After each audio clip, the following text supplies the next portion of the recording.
Bismillahirrahmanirrahim. Dear viewers, welcome to my YouTube channel English Studies with Mohsin Munir.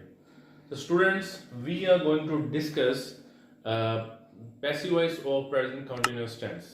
Present continuous tense का आज हम passive voice जो है tense उसको discuss करेंगे स्टूडेंट्स.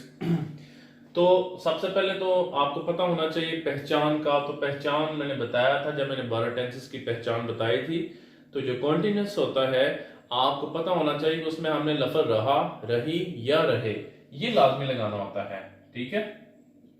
और प्रेजेंट है तो आपने उसको है या है पे एंड कर देना, जैसे रहा है, रही है, रहा हूं या रहे हैं वगैरह. तो स्टूडेंट हम बात करेंगे पैसिव वॉइस की. बहुत ही आसान सी चीज, कोई मतलब इसमें आपने सिंपली ये दो चीजें आपको पता होनी चाहिए अच्छे तरीके से. ये तरतीब है कि पैसिव वॉइस का जो फिक्रा है ऑब्जेक्ट से शुरू होता है, ये आपने पक्का ध्यान में रख लेना है. ऑब्जेक्ट होता है, फिर हेल्पिंग वर्ब आता है, फिर वर्ब आता है. फिक्रा अमूमन इतना ही होता है. अगर सब्जेक्ट आ जाए तो वो लास्ट में जाके आता है. ठीक है. तो स्टूडेंट्स आपको ये तो चीज अंडरस्टूड पता है, जहन में पक्का इसको जो है ना रख लें कि पैसिव वॉइस में third form of verb use की जाती है. ठीक है. जबकि एक्टिव वॉइस जो होता है उसमें फॉर्म डिफर करती है, किसी में कोई आती है, किसी में कोई आती है. तो ये तो आपको वैसे ही जेहन में फौरन आ जाएगा. हेल्पिंग वर्ब दूसरी आपके पास अहम तरीन चीज है कि वो क्या होगी. स्टूडेंट्स आपको पता है प्रेजेंट कंटीन्यूअस टेंस जो है एक्टिव वॉइस का, जिसमें काम जारी होता है, चल रहा होता है, तसलसल के साथ आपके सामने जैसे हो रहा होता है, वहां पे हेल्पिंग वर्ब आप क्या लगाते हैं एक्टिव वॉइस में, यही लगाते हैं इज, आर, एम. तो स्टूडेंट्स ये आपने एक ही लफ्ज याद रखना है पैसिव वॉइस जब बनाना है ना किसी भी कंटीन्यूअस टेंस का जिसमें काम चल रहा हो. स्टूडेंट सिर्फ एक ही वर्ड आपने साथ ऐड करना है, बीइंग, BEING. ठीक है. यानी कि is being, am being, are being. तो स्टूडेंट वही बात आपने करनी है.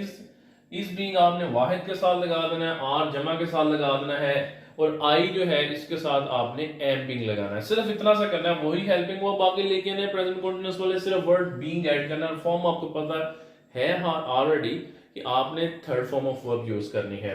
तो स्टूडेंट इसकी हम थोड़ी सी प्रैक्टिस करेंगे सेंटेंसेस के साथ. खत लिखा जा रहा है. स्टूडेंट सबसे पहले आपने ये चीज देखनी होती है उसकी आइडेंटिटी के रहा है प्रेजेंट कंटीन्यूअस टेंस. फिर ये देखें क्या इसमें सब्जेक्ट है, लिखने वाला है, नहीं है, लिहाजा फिक्रा पैसिव का हो गया. सबसे पहले हम वो चीज लेके आएंगे जिस पे काम हो रहा है, जो ऑब्जेक्ट है. अब लिखना काम है, लिखा किस चीज को जा रहा है स्टूडेंट्स, वो है लेटर. तो वो ऑब्जेक्ट आप सबसे शुरू में यूज करेंगे अ लेटर. तो लेटर वाहिद आपको पता है सिंगुलर है, इसलिए इज बीइंग लगाएंगे. A letter is being. तो स्टूडेंट हमारे पास ये काम है लिखना. Right, wrote, written. As you know we have to use third form of verb in passive voice. आपने थर्ड फॉर्म ही यूज करनी होती है हमेशा.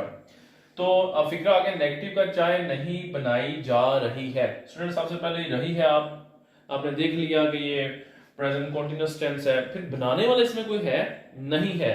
चीज बताई गई है कि चाय, वो ऑब्जेक्ट है, आपने सबसे पहले उसको लेके आना है. ऑब्जेक्ट है हमारे पास टी. अब टी जो स्टूडेंट्स ये भी वाहिद है, ये भी सिंगुलर है, इसलिए इज बीइंग आएगा. लेकिन ये चीज देखें कि आपके पास ये फिक्रा नेगेटिव का हो गया है. तो इस बीइंग को आपने डायरेक्ट नहीं लगाना, आपने क्या करना है दरमियान में नोट लगाना है, इज नॉट बीइंग. ठीक है.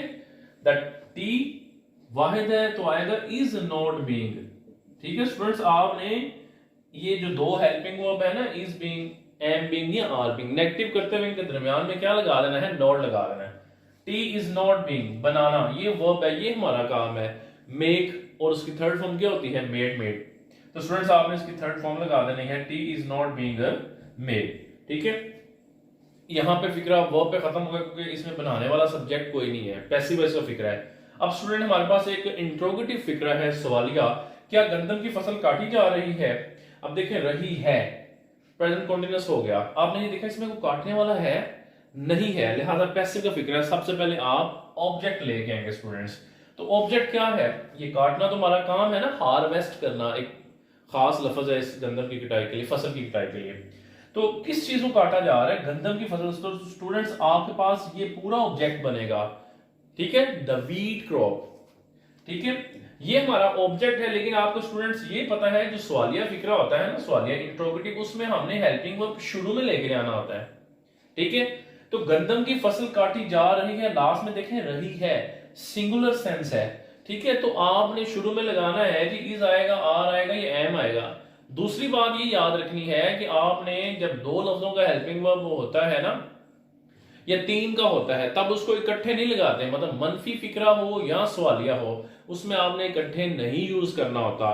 यानी कि पहला लफ्ज आप यूज करेंगे तो गंदम की फसल वाहिद है, पहले फर्ज करें हम गंदम की फसल लिख लेते हैं थोड़ी स्पेस छोड़ के, द व्हीट क्रॉप, तो ये हमारा ऑब्जेक्ट हो गया गंदम की फसल, तो वाहिद है स्टूडेंट ये सारा, इसलिए क्या लगाएंगे इज, पूरा नहीं लगाना, बीइंग आपने आगे लेके जाना है, इज द व्हीट क्रॉप यहां पे लिखना है बीइंग।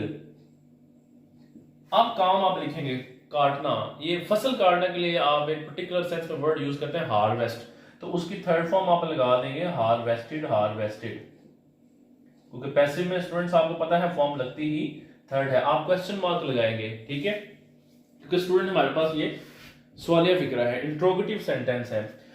तो इसी तरह स्टूडेंट्स हम एक और फिक्रा देखेंगे, क्या मुल्जमों को सजा नहीं दी जा रही है। We know the sentence is negative and interrogative at the same time, ये फिक्रा आ गया है मनफी भी और सवालिया भी इकट्ठा हो गया, ठीक है। तो स्टूडेंट्स पहले भी आपको बताया है इस तरतीब को, मनफी सवालिया फिक्रा जो होता है वही ये सवालिया वाली तरतीब ही चलनी होती है।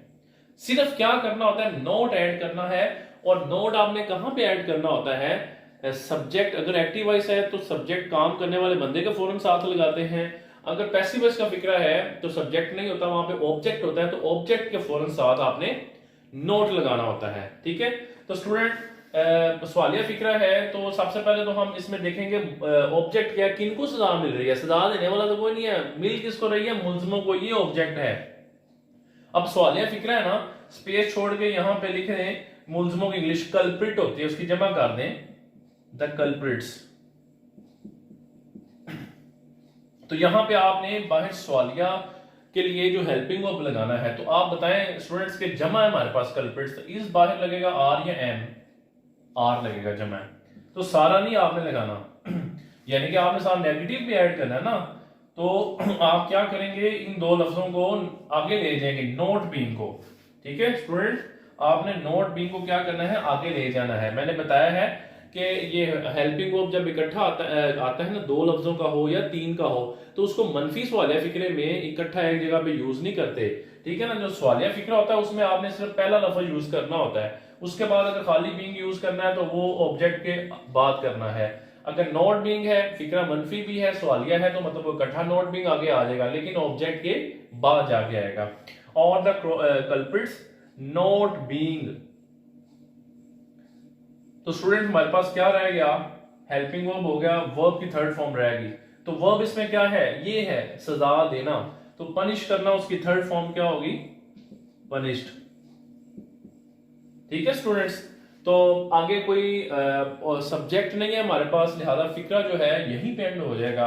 अगर हमारे पास यहाँ पे सब्जेक्ट होता कि क्या मुल्जमों को जज के जरिए सजा नहीं दी जा रही, तो उसमें सब्जेक्ट तो आ जाना था जज, लेकिन अपनी असली हालत में शुरू में नहीं आना था, आपने उसको बाय जज यहाँ पे कर देना था अगर आपके पास सब्जेक्ट आ जाता था, ठीक है स्टूडेंट्स। इसी तरह के आप मजीद उर्दू के फिक्रे अपने पास लिख के या किसी बुक से लेकर वहां पे जो वोकैबुलरी साथ दी होती है कि वर्ड कोई आपको नहीं आता, तो इसको प्रैक्टिस करें, इस तरह से आप बहुत इजी तरीके से इसको लर्न कर जाएंगे, ठीक है student. If you haven't subscribe my channel, please subscribe English studies with Mohsin Munir and hit the bell icon so that you have more informative videos like that. And if you want to have online classes for English from me, you can contact me. The number is displayed on the whiteboard.